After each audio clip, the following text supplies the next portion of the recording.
Benjamin Franklin is obviously very much associated with the independence, the American Revolution, and it was very strange because on Saturday I went to Boston and I took my son and we walked around and we got to this old graveyard, and it was totally unplanned, and I saw the grave of Benjamin Franklin's father, who was actually a candle maker.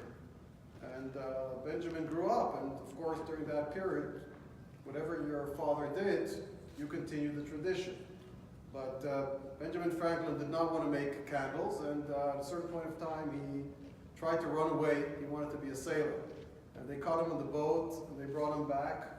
And then the father said, "Why don't you want to be a candle maker?" He said, "That's not interesting." And somehow they compromised that he's not going to be a sailor, and he'll be an apprentice for one of the family members that was a printer. So, you know, we all know Benjamin Franklin was one of the printers. He didn't like to stay in Boston, so he ran away to Philadelphia. One of the only two printers in Philadelphia. There were two printers in Philadelphia. The fascinating thing about this history is how even at that time, the power of printing was around communication, distributing your ideas, and driving change. And Benjamin Franklin was an inventor, and he's associated, you know, with lightning and all these pictures, and he wrote a lot of stuff. But he also innovated a lot around print and improving the processes, etc., etc. And unfortunately, I can't find this picture, but I'll look for it. We started selling Indigos 25 years ago, in 1993, the first ePrint 1000, and somewhere in the mid-90s, somebody bought the press, and they sent us this great picture of the Indigo ePrint 1000, and somebody standing next to it, like looking at a proof, and it was like a superimposed picture of Benjamin Franklin. And I really missed that picture. I'm going to have to try to look for it. Anyway, so I couldn't find that, but I'm showing you the ePrint 1000, which is the 25th year anniversary, and Benjamin Franklin. And a quote, which I would have loved to say that Benjamin Franklin said this sentence, but he didn't. But still, I think it's pretty good. It's like if we do business today the way we did business yesterday, we'll be out of business tomorrow. I think that still holds true. It was true 200 years ago, 100 years ago, and it's certainly true today. And the truth is today when you come to the United States and you sort of talk to people and you look what's going on, you know, the economy has been in a relatively healthy stage for quite a few years. 10 years ago, exactly 10 years ago, the world looked very, very differently. Other parts of the world, some of them, huge uncertainty. Brazil, Turkey, a few other places.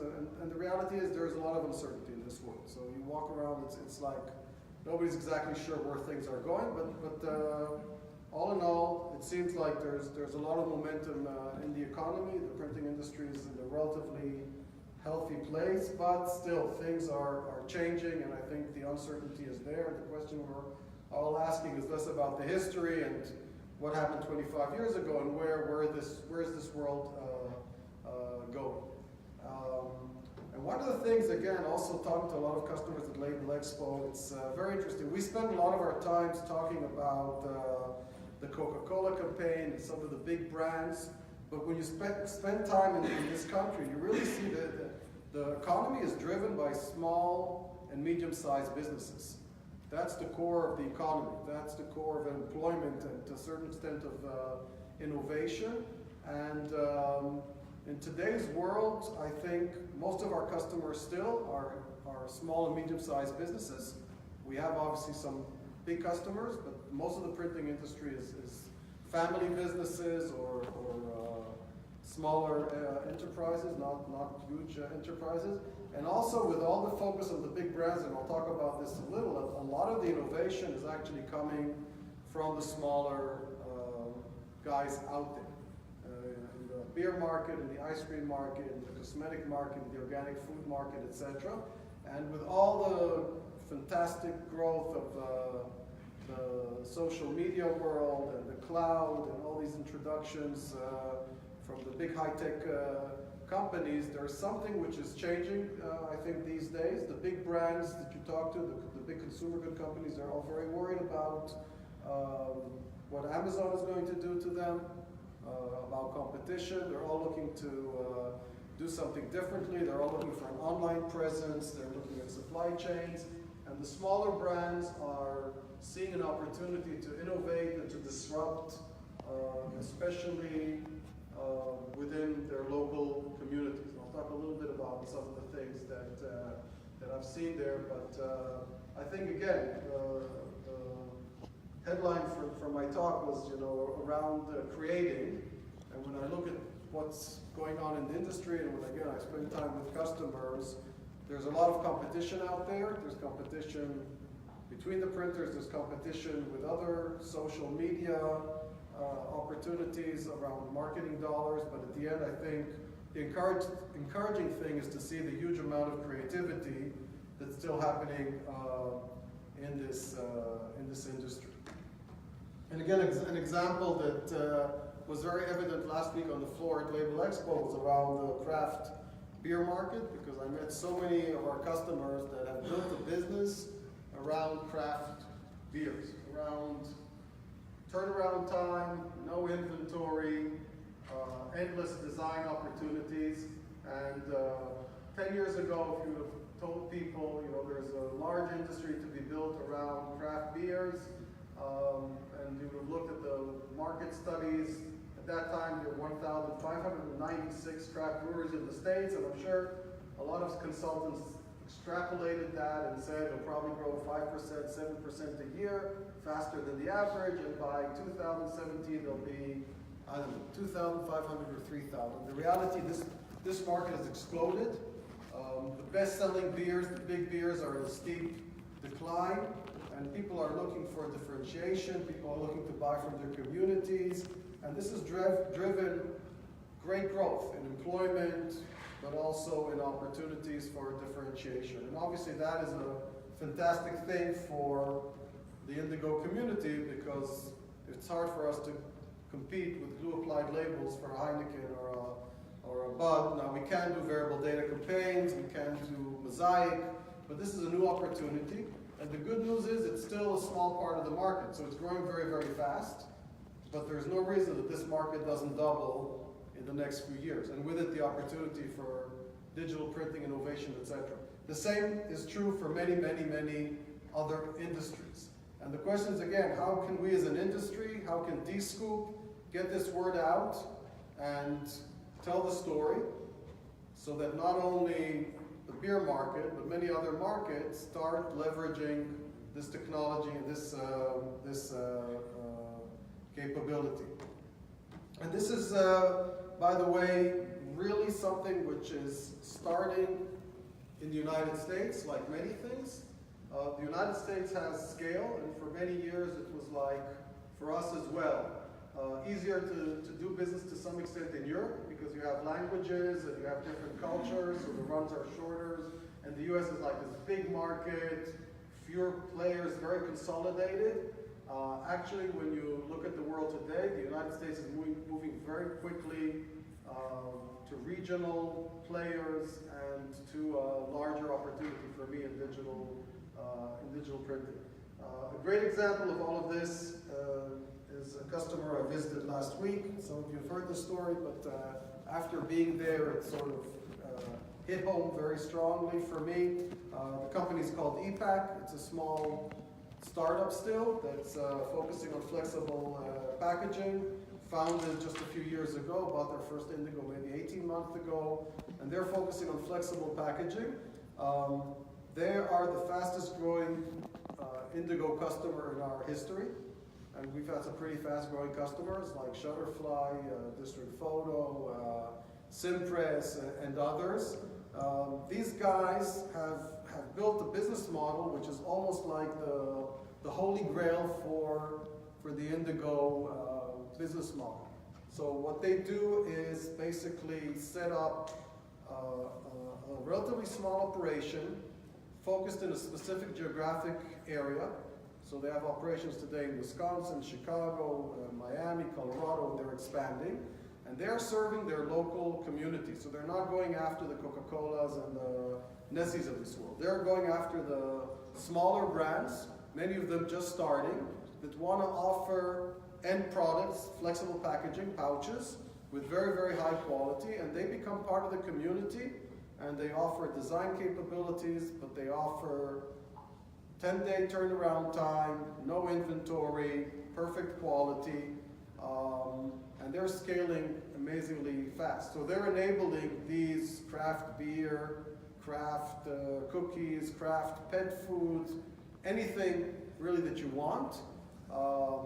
And they told me something which I haven't checked, but I have to assume it's accurate, that just as an example, there's over $4 billion of flexible packaging pouches imported every year to the United States. $4 billion. Half of that comes out of China. This is produced somewhere far away, put on a ship, weeks, right, in the boat, and then gets to the United States and is distributed. Versus a model where you're there in Wisconsin or Chicago or Miami or whatever, you work with somebody that you know, you design the package that you want, you have endless flexibility, you get turnaround time, the impact on the environment is obviously totally different, and again, this model is built not around mega plants working God knows where and with what labor and with what conditions. You walk into their plant, clean room, 3 indigo presses, a few operators and people there with smiles on their faces feeling they're doing something valuable. It was heartwarming. And I think, again, these guys have the vision and they're scaling, but the good news is that even if they're massively successful, there'll be a certain percent of this 4 billion that's imported from China. They're still all produced in the United States. Just shows the potential for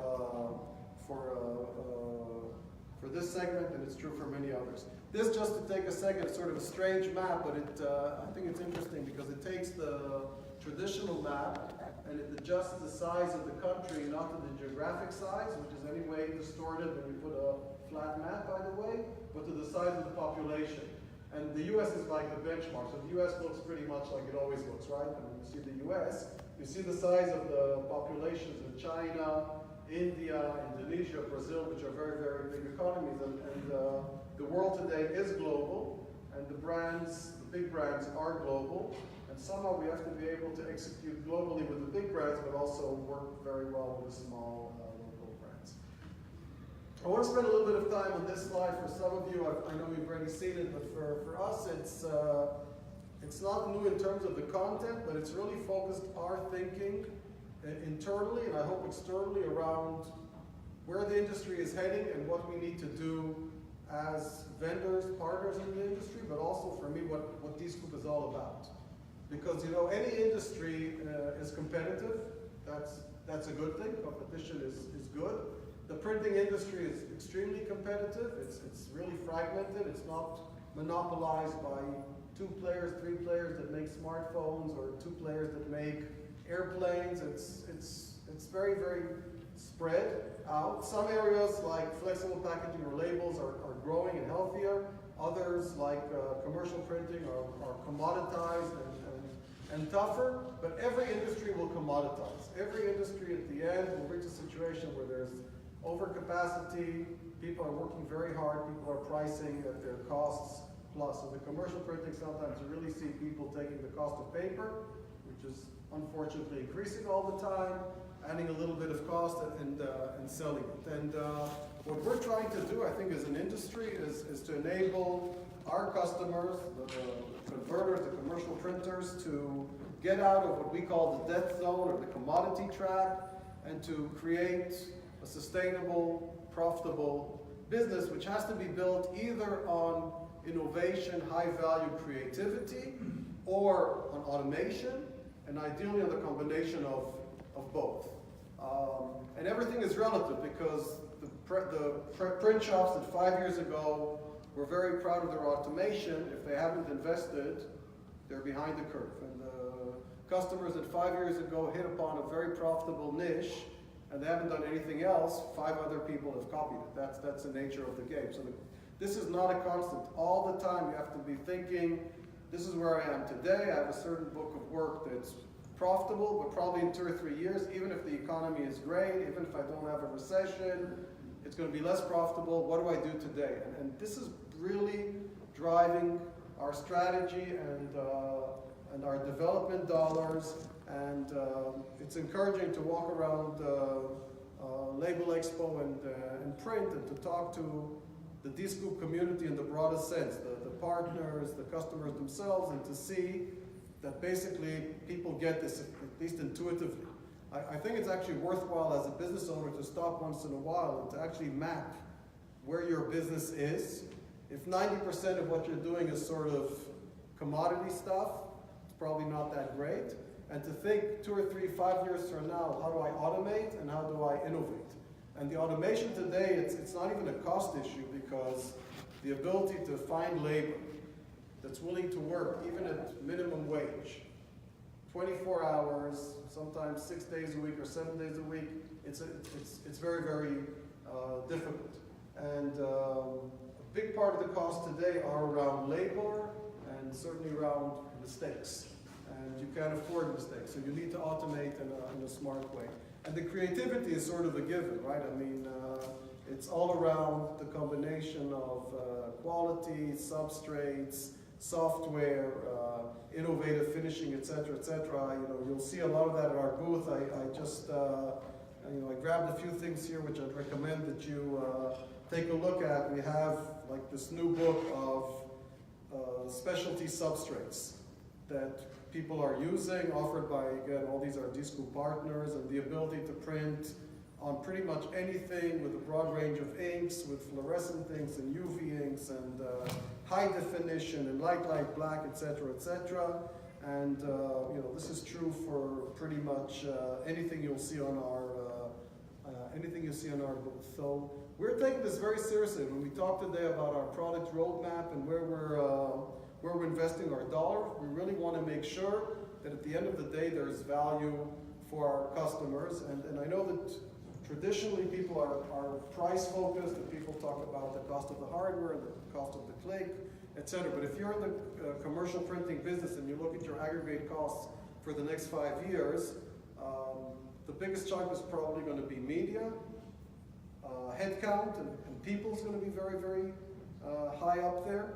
And the question for me is, how do we increase the revenue by a few percent, because you can charge a premium, and how can we enable you to do that very, very efficiently, to avoid mistakes, to cut out costs in finishing, pre-press, customer service, et cetera, et cetera. With today's technology, it's very doable, and I'll show you some examples.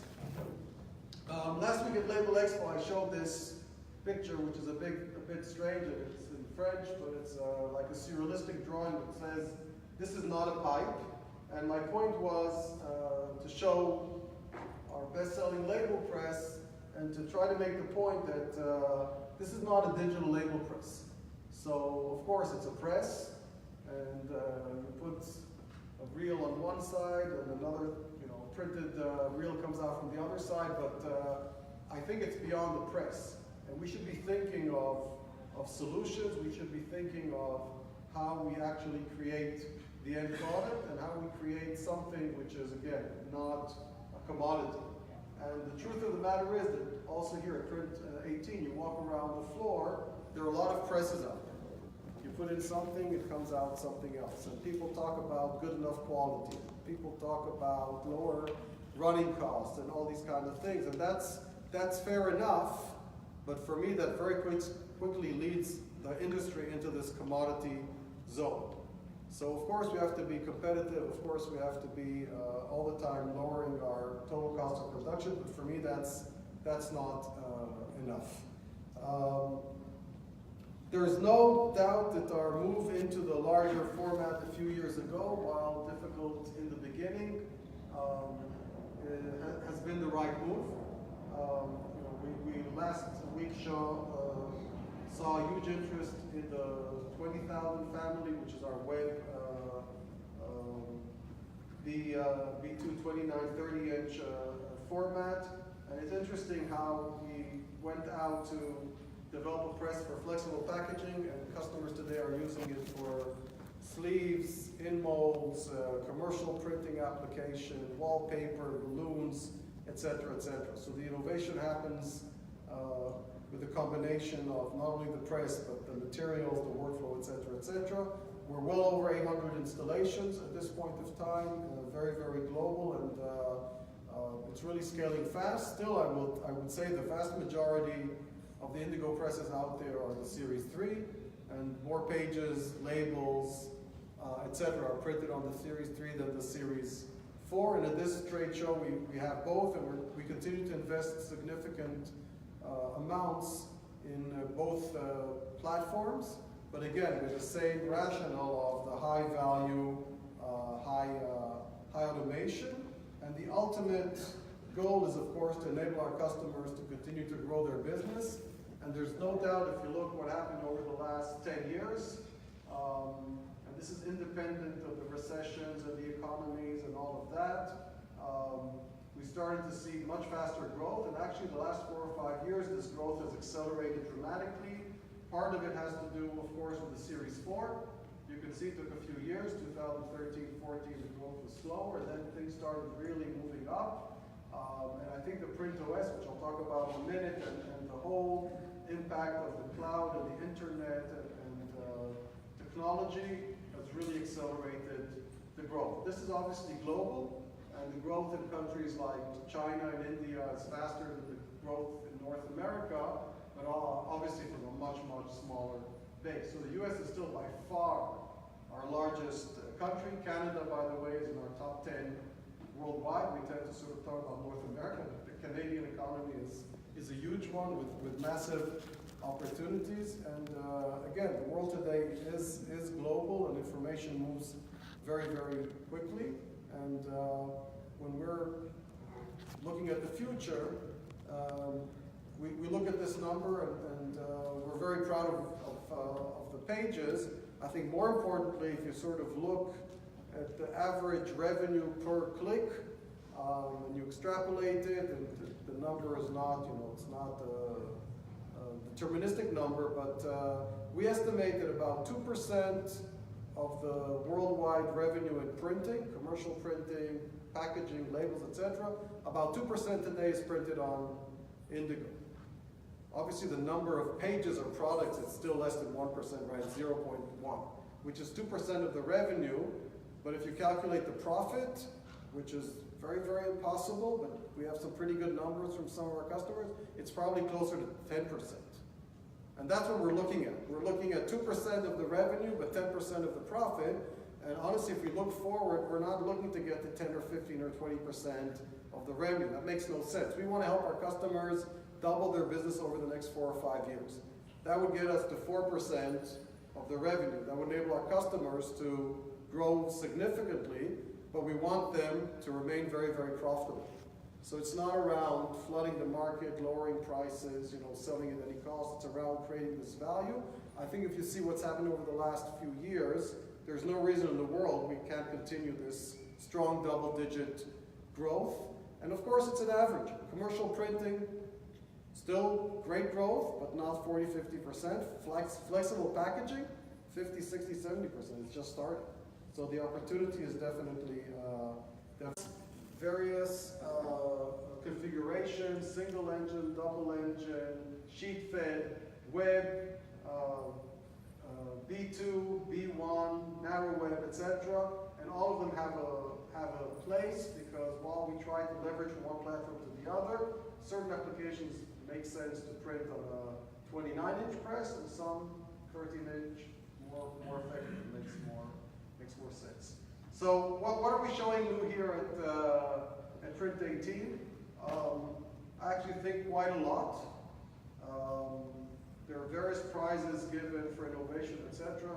It's great to see that we won quite a few. But it's not anymore around this press or that press. It's around the end-to-end solutions, and again, how we enable our customers to grow profitably. And I want to start with the Series 4, the 10,000, which evolved into the 12,000. And again, to be honest, and some of you are here in the room, we showed this for the first time at Drupa 6 years ago, started selling it really in 2013. And any new platform and technology takes time to mature. I think we're pretty strict on not showing products that are 3, 4, 5 years out. I think you look at Indigo over the last 10 years, there hasn't been one product that we've said is coming out to market which didn't come to market. But to be honest, until you get 30, 40, 50 customers actually printing, it's very hard to develop everything perfectly in the lab. And for me, really, the milestone where I said to myself, that's it. You know, we have a mature platform which is scalable. Is when Shutterfly made the decision to transition 100% to the Indigo technology, focusing on dozens and dozens of Indigo 10,000s, 12,000s. And what drove this to a large extent was the automation, because you know Shutterfly has a great business model around a photo album, and the printing is part of it. But the bigger format enabled them to lower the labor costs dramatically. They were working with the Horizon Smart Stacker in terms of automation of the finishing. We worked a lot with them on workflow, on automatic inspection. So this was like a natural decision for them, but not one to be taken lightly, because it meant relying on a single vendor. And again, it's not just Shutterfly. I mean, we have other large customers, Simpress, Disford, and others that sort of have definitely moved some of the production to the Series 4. By the way, Shutterfly, District Photo, others are also using the narrow format because there are advantages to that as well. Just a few months ago, we really started selling the latest generation of the Series 4, the 12,000 HD, high definition.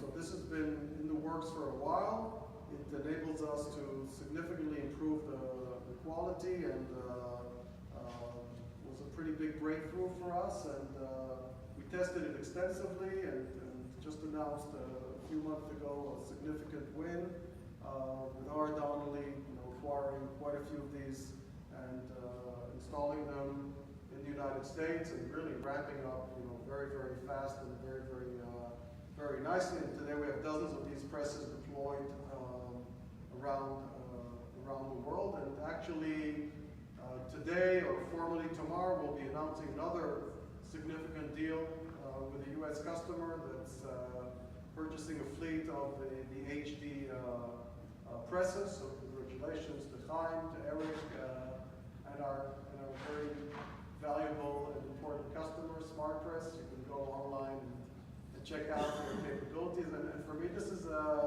amazing, because some people say, the market in Japan, the photo market, Germany, Switzerland, they're going to need this high quality. My experience is you always have the innovators and the people with a vision that want the best and are not going to sacrifice quality. And with the Indigo model, you're not sacrificing speed, you're not increasing your variable costs, you're just offering a better product and with scale. So what could be better than that? So we're very proud and grateful, and I have no doubt that this HD is going to catch on. Again, not everybody needs it. You need to have a portfolio, but it's great to see the momentum. Congratulations to the team. As many times in technology, the whole way this thing was born was like, not that somebody very smart did an analysis and decided we're going to do HD. It's like some people were playing around in the lab, actually on the Series 3, and then we figured out we could do HD. So we did the HD, and now that we have the HD, we start to understand what it can do and the capabilities. So here actually in Print 18 for the first time, we're showing the HD with FM screens, which until a few months ago or years ago we thought was impossible on the Indigo. So go check out the quality of the Indigo with FM screens. It's really, really outstanding, and I think again it's just the beginning of what this innovation will enable. But just to clarify, it's not like we've moved all our R&D dollars into the Series 4, into the HD. We still see the bread and butter of the printing industry as the Series 3. Many of our customers have it. We're committed to bringing the innovation, and as always, we try to leverage the innovation for as many platforms as possible. So we started out with silver ink for the label market, because there was a clear need there. It's a pretty big market. And after we released it and we saw the success, and we have well over 100 customers today using silver ink to print labels, we are now showing it here and releasing it for the commercial space on the 7900. And again, consistent with our strategy, if you're a 75 or 76 or 7800 user or 79, it's a pretty easy upgrade for your press to enable this capability. So you're not left behind, even if you bought an Indigo press 3 years ago. If you bought the Indigo 7000 10 years ago, it's probably a good idea in any case to upgrade, because that's very, very old technology. And we have many other inks. One of the highlights of our booth for me is the whole technology and ink area, where you can see what customers are doing with fluorescent inks, pink inks, vivid inks, security inks, invisible inks, etc. And the premium white, which enables us to print on metallized, dark substrates, etc., which is very, very nice. So this is sort of the press side, and in today's world, honestly, for a 3-day show, very difficult to bring more than 2 presses, but I think we're the only B2 press at the show, and I think we owe it to the industry and to our customers to bring the latest and greatest and to show it and to print for them, to do live demos, etc. On the other hand, the innovation is way beyond the press itself. And many customers tell me today the printing is actually the easiest part. I'm not worried about that. I'm worried more about the workflow, the automation, the finishing. Many people come to this show not just to buy equipment, but to see what applications exist there and what is the end-to-end solution. And again, we're very happy that 2 years after Drupa, when we announced the vision of PrintOS as an open platform that will connect the HP graphics community, Indigo, latex, etc. This vision has become a reality, and today 95% of the Indigo presses around the world are connected online to PrintOS. They're using it weekly, and in many cases daily, to track their performance, to open service calls, to track their service situation, etc., etc. And we're moving now from the stage of setting up PrintOS as a secure global platform focused on press optimization and data, and turning it into something which enables a much more robust and open workflow, and hopefully even more a platform for innovation. So again, quite a few new applications. I'm not going to get into too much details, but again, some of them were exciting enough to win awards for the red hot technology. And again, our philosophy is trying to automate things as much as possible using the full capabilities of a digital infrastructure. So today, the things you can do around color automation, around measuring your uptime, around tracking jobs, around connecting back to MIS systems and sending jobs back and forth, things that 2 years ago were honestly totally impossible, today are doable, and they're definitely part of the PrintOS. And most exciting, at least for me personally, and we'll see where this goes, but I'm highly optimistic, we don't see PrintOS as an HP closed platform where we put in applications and our customers download it and use it for free or pay for it, etc. We see it as a platform that should enable innovation. And if you ask me what is the vision is that in 2 years from now, the metric is not how many people are connected or how many people have opened service calls, etc. It's more how much of this industry is using this infrastructure to innovate, to create new applications, to move software from a very expensive one-time purchase to putting it on the cloud and enabling people to sort of download applications. This is true for our partners. It's also true for many customers. Many customers tell me, I've developed something fantastic. How can I get this to market? Now, D-Scoop helps, right? When you meet face-to-face, people share ideas, people actually help each other out. This is a platform where I hope people will be able to upload not only software, but recipes, ideas, screens, etc., applications, and share, in some case just because they're good citizens and they want to share, in some case because they want to monetize it. So this will have e-commerce behind it, and again, I encourage people to go see what can be done there, and and see how we drive this industry forward. Because again, there are elements which each one wants to keep as their secret sauce, but there are elements that if we share together, we'll be able to move the brands and the consumers into understanding what is the value of printing. Another big change over the last 2 years is the fact that with technology today and the power of the internet, we really are now connecting all the data in a very efficient manner, and we can move to real-time analysis of the data. And I can tell you that if traditionally we saw ourselves as a mechanical company and then as a chemical company developing inks, etc., a big portion of our R&D today is algorithms, machine learning, artificial intelligence, real-time analysis, etc., etc. And I think this is, again, essential, and I think any printer of the future is going to need some IT capabilities, internally or externally, but hopefully we'll make it simpler. And HP is a vendor that I think you can trust in terms of security and being around there for the long time to help the industry grow. Back to some other trends that we're seeing. I'm hearing more and more discussions of sustainability, on the environment. It's very strong in the packaging industry. Today, plastic is like, Mrs. Robinson. Those of you old enough to remember that movie. Go into plastics. Today, it's almost the opposite. It's like, the ocean is full of these things, and how do we stop that? So that's on the packaging side.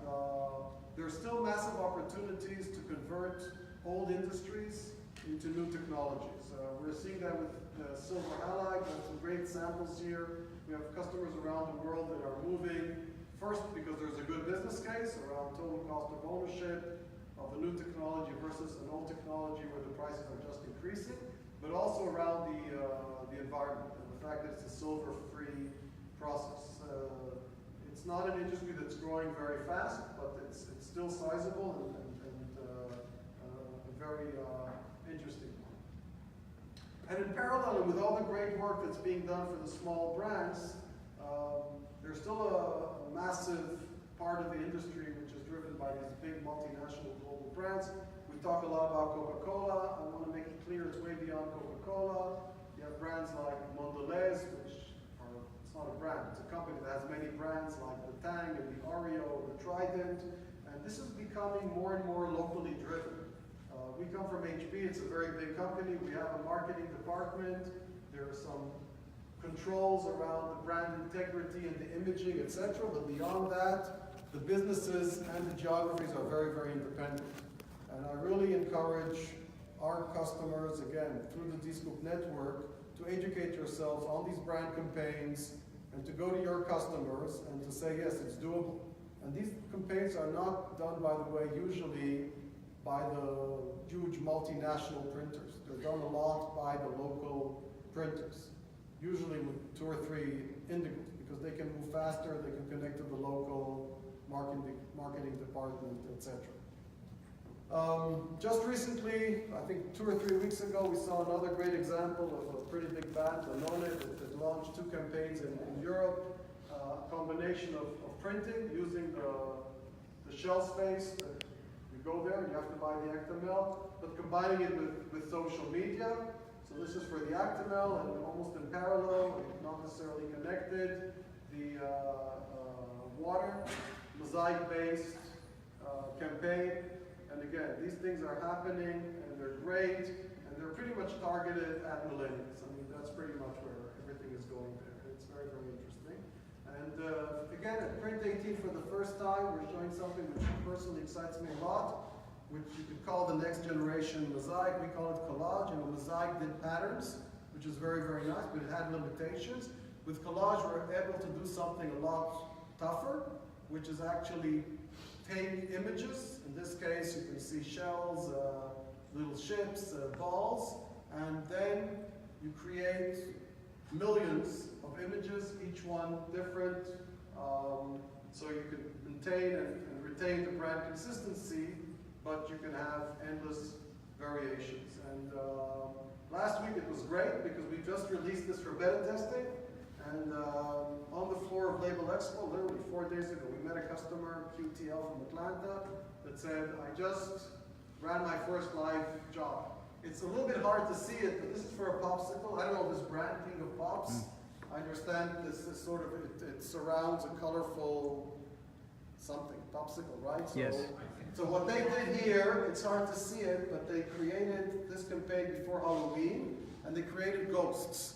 And ghosts, you can't see ghosts, right? They're white or whatever. So you can see they have like ghosts, and each popsicle has a different orientation, different shape, different size.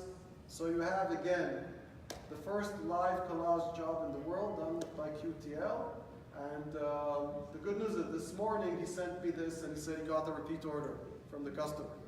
So that's great. I honestly expect in 2009 the creativity around collage to drive a lot of brand campaigns, because you can do not only labels, you can see on our booth examples of book covers, you can see, you know, almost anything. It can be seasonal, it can be snowflakes, it can be ghosts. And certainly, I think it speaks to the millennials.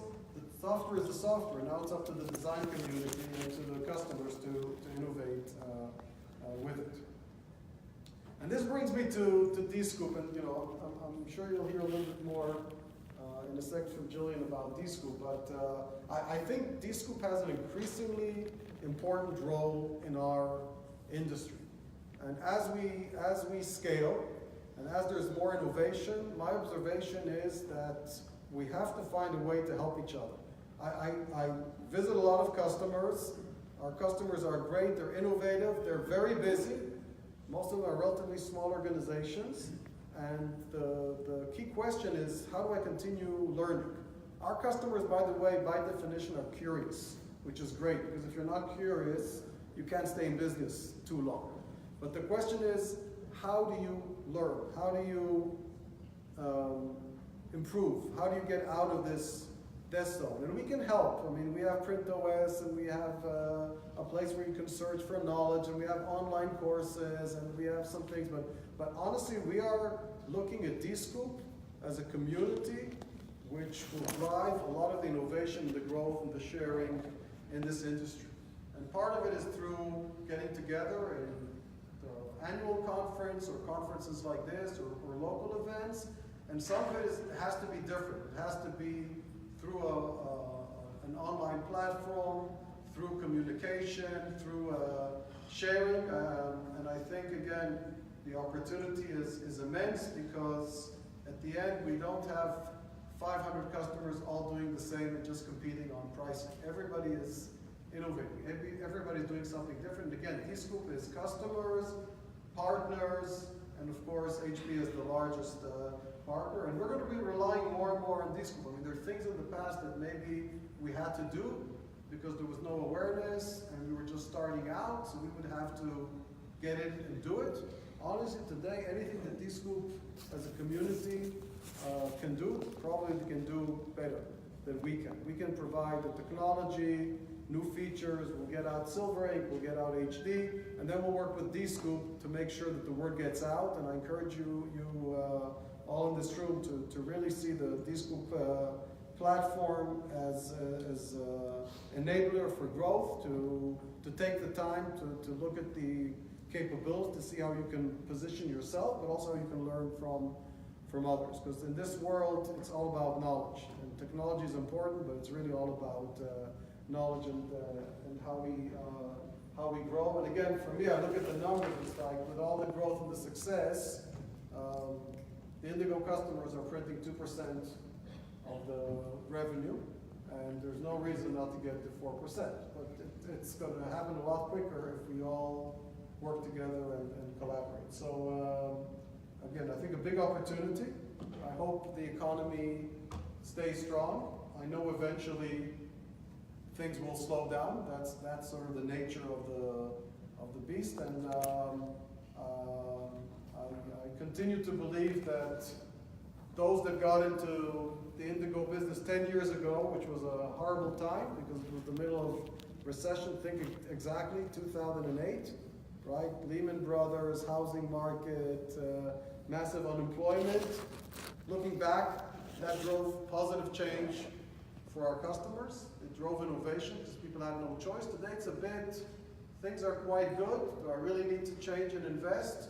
and maybe in the back of the mind, people have a thought, these are good times now, maybe I should wait.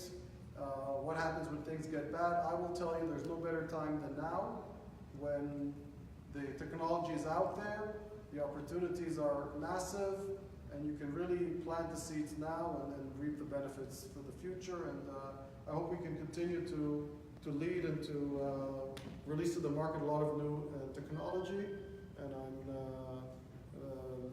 very appreciative that this group continues to evolve, and that we have the passion and the commitment from the customers that are willing to take so much of their own time and invest back to the community. This is basically something very, very special and much appreciated. So I want to thank all of you for your attention, and with that I'll stop, and I know Jillian wants to come up and say words. If there are any questions on anything, comments,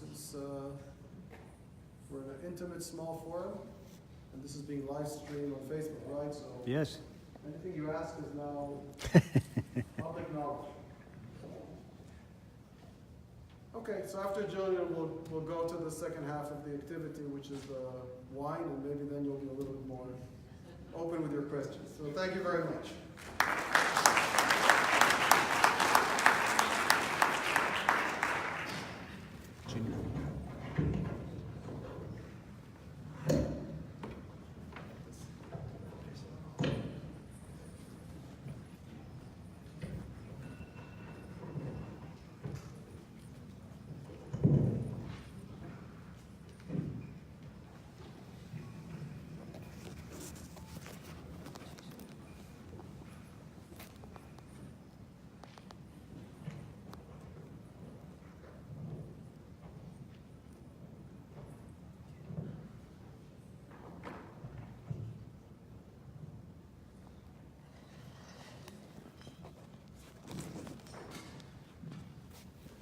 Good afternoon. Hopefully you can all hear me. So the first bit of my presentation is a spot the difference competition. This is Keith Willock, CEO of DScoop, and I'm Julian Marsh, Global Chairman. So the first thing I'd like to do is apologise for Keith not being with us. He's had to dash home to deal with a family issue, and I've been sent up on stage instead. So right now you're probably all thinking that you've been scammed. But in actual fact, I can assure you that it's not you that's been scammed, it's me. So as I say, I'm the chairman of DScoop. I'm a volunteer, and I've been involved in the print industry for about 30 years. And I've been involved in, I've worked with HP and Indigo technology for over 10 years. And over the last few years I've been involved with DScoop. First of all as a member, I attended some events. Then I probably was the guy who didn't step back quickly enough when volunteers were asked for. So I found myself on a committee and then a board. And now for the last couple of years I've been the global chairman. And we're going through a very transitional period where we're trying to make DScoop more relevant to our members today and to add more value. I did have a presentation that Keith had prepared, but I don't really want to show you that. I want to talk for a minute really about what DScoop means to me. Because I think DScoop is a members-driven organisation, and it's all about what it means to us and what it delivers to us. First thing I want to do, I know some people have already had a glass of wine or a beer, so what I'd like to do is invite some audience participation. So if you think you're part of the graphics arts industry, I'd like you to stand up. If you think you're part of the graphics arts industry, can you stand up, please?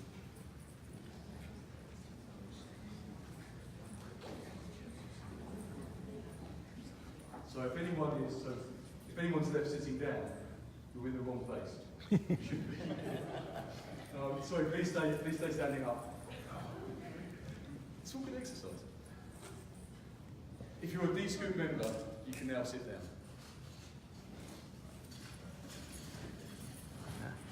Excellent, well working. So there are a number of people that are still standing that are part of the graphics arts industry, and they're not DScoop members.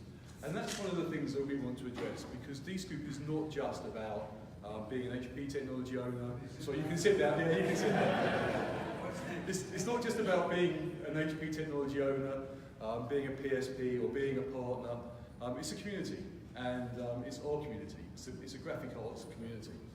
I've been part of D-Scoop for maybe 7 years, 8 years, something like that. And over that time, I've really benefited from being part of the graphic arts community, part of the D-Scoop community. We have 3 core pillars to our community, and they're community, education, and business growth. So for me, what does community mean? It really means friendship. Over the last 7 or 8 years, I've made more friends in D-Scoop through the graphics arts industry than I've probably made in any other organisation I've belonged to, through work, through various things that I've done. I've literally got friends in probably 40 or 50 countries around the world, people I can phone up and say, I'm going to be in your neck of the woods, can I drop by? They invite me to dinner at their homes. I meet with them, we talk about our industry, we talk about our businesses, we talk about what's working, what's not working. Sometimes we share a bottle of wine, sometimes we have a bottle of wine each. And we talk about the fun things that we can do in our industry to make it better, and what we can do to make our businesses better. Education falls into lots of different things. So Alon mentioned that we have our events, we have our big annual conferences, we have 3 a year, so we have conferences in North America, in EMEA and in APJ, and we also have a number of local events. Last year we had over 30 local events spread around the world, and we plan to continue growing these events. And they range from maybe just 10, 12, 15 people coming together to explore best practice, maybe operator training days, things like that, to events where we have over 100 people, 150 people that come together, sometimes they're 2-day things. And again, they bring all of the different elements together. So those events encompass community, they encompass education. Education could be best practice, it could be inspiration, it could be talking about technology, all sorts of different things. And then the third element really is business growth. And business growth comes from a number of different factors. So part of it is because we're learning best practice, because we're sharing what we do with each other. We all have the same challenges in our business, although our businesses are very different. We all need to work out how to handle more small orders every day in as efficient a manner as possible. So we share our ideas, we share what we're doing to make our businesses a success. And we share work, we share jobs. Some of us have seasons and seasonality, and those seasonalities and those challenges don't all come at the same time for everybody. So when I'm really busy, I'm able to farm my work out to somebody else, and when they're really busy, they're able to farm it back. And all of these things help us in our community to grow our businesses. So that's what D-Scoop's done for me over the last few years. I've been in the print industry for 30 years. When I first joined the print industry, I was in offset. It was incredibly competitive. No one talked to anybody. We used to phone each other up from time to time and complain because we were stealing each other's staff or each other's customers. Whereas now we all come together and we share all of these different things, and it's a completely different environment. We are the largest digital printing network in the world. We currently have over 8,000 members globally. We're active in over 100 countries, and people don't stay in their space. They travel around the world, they go to different events. So when we have our North American event, we get to people from Asia, from Europe, from Africa. When we have our Asia event, people travel back there. We're driving knowledge. One of the things that we hear most regularly is that people like to learn from their peers. So as we move forward, we're inviting more and more of our partners, more and more of our PSPs to actually present to their colleagues and explain what they're doing, how they're doing it, why they're doing it, and to share their successes. But really, the most important thing to me is growing community growth. So D-Scoop comes in 3 different forms. As I said, everybody that's part of the graphics art community can be a D-Scoop member. It's easy to join, it's a simple sign up. You can see the benefits up there. I'm not wearing my glasses, so I can't actually see them, but hopefully you can. I can't put it here. So you can collaborate, you can go onto forums, you can see industry articles, you can see case studies from within our community, and you can put your profile up there. And it really is worth putting your profile up there, regardless of what part of the industry you're in, because people go onto D-Scoop, onto the software, and they look for a labels printer in a specific place, or paper merchant in a specific place, things like that. The premium membership is pretty popular. You can go on there, you can personalise your profile, you get far more business exposure, you feature higher up when people search. You can showcase your projects, you can upload your projects to inspire other people, and you get discounted tickets to Edge conferences. Edge is the new name for our annual D-Scoop conferences. And then the D-Scoop Premium Pro is really a white glove service. So with this, you'll really help to maximise your exposure, to maximise the opportunity you have by being part of this community. So that's really it from me. I know that there's a bar at the back, and I don't want to keep you from that for too long. But in the absence of Keith, I said I'll come up for a few minutes and talk a little bit about D-Scoop, what it means to me. More than anything, I look out here now and I just see lots of friends, lots of people I've known for a number of years. It's a great thing to belong to, and if you're not part of D-Scoop now, I urge you to at least look into it and hopefully sign up to it. So if you want to come and have a chat over a beer at the back, please feel free. Otherwise, thank you very much. Awesome.